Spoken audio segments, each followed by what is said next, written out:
Assalamualaikum warahmatullahi wabarakatuh. Perkenalkan, nama saya Siska Rana Rahmat dengan NIM 0910580421 dari kelas 6B Administrasi Publik. Pada video kali ini saya akan menjelaskan mengenai tugas mata kuliah Perbandingan Administrasi Negara yang diampu oleh Ibu Dr. Mulyani S, SIP, MSI. Kenapa mempelajari perbandingan administrasi negara? Ini karena administrasi negara merupakan tulang punggung dari sistem pemerintahan suatu negara. Kemudian, sistem negara ini memiliki sistem administrasi yang berbeda dengan negara lain. Perbedaan itu bisa dilihat dari struktur organisasi, dari proses dalam pemerintahannya, atau dalam proses pembuatan kebijakannya, dan dilihat juga dari masyarakatnya. Administrasi perbandingan ini dimulai pada tahun 1947, di mana perbandingan ini merupakan salah satu disiplin ilmu yang patut dikembangkan di perguruan tinggi. Administrasi perbandingan ini juga masih merupakan bagian dari ilmu pemerintahan. Adapun ciri-ciri dari administrasi perbandingan yaitu yang pertama, memiliki konsep yang jelas, yang kedua, perbandingan administrasi negara dapat diteliti secara ilmiah, yang ketiga, dapat diuji keabsahan dan kualitasnya, serta dapat dikembangkan, dan yang keempat, bersifat objektif. Dengan perbandingan administrasi negara, dapat membantu pemerintah dalam suatu negara bisa lebih berespon efektif dan akuntabel dalam peningkatan kesejahteraan masyarakatnya. Ilmu administrasi negara adalah cabang dari ilmu administrasi, sedangkan ilmu administrasi ini merupakan cabang dari ilmu sosial.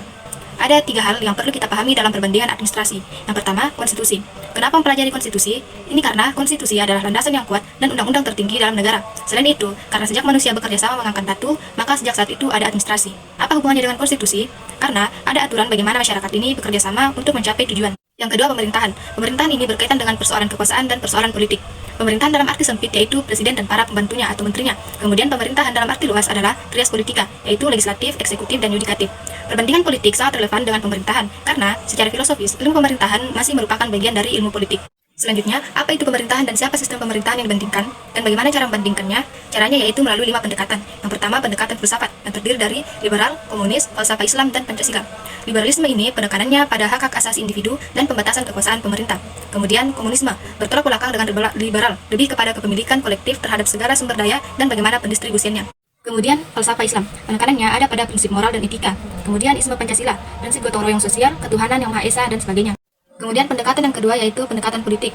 Pendekatan politik ini menempatkan kedudukan administrasi publik sebagai alat mempertahankan kekuasaan pada setiap negara di dunia. Pada Orde Baru, cara mempertahankan kekuasaan ini yaitu melalui sentralisasi kekuasaan, nepotisme politik, penindasan oposisi, penyalahgunaan wewenang, dan mengontrol media sosial dan informasi. Pendekatan yang ketiga yaitu pendekatan sistem, yang menempatkan pemerintah sebagai suatu totalitas, sebagai suatu sistem nasional yang saling terkait. Jika sistem yang lain ada persoalan, maka akan berpengaruh terhadap administrasi negara. Pendekatan ini tidak dapat dipisahkan dari sistem dari suatu negara. Kemudian pendekatan yang keempat yaitu pendekatan administrasi dan konstitusi.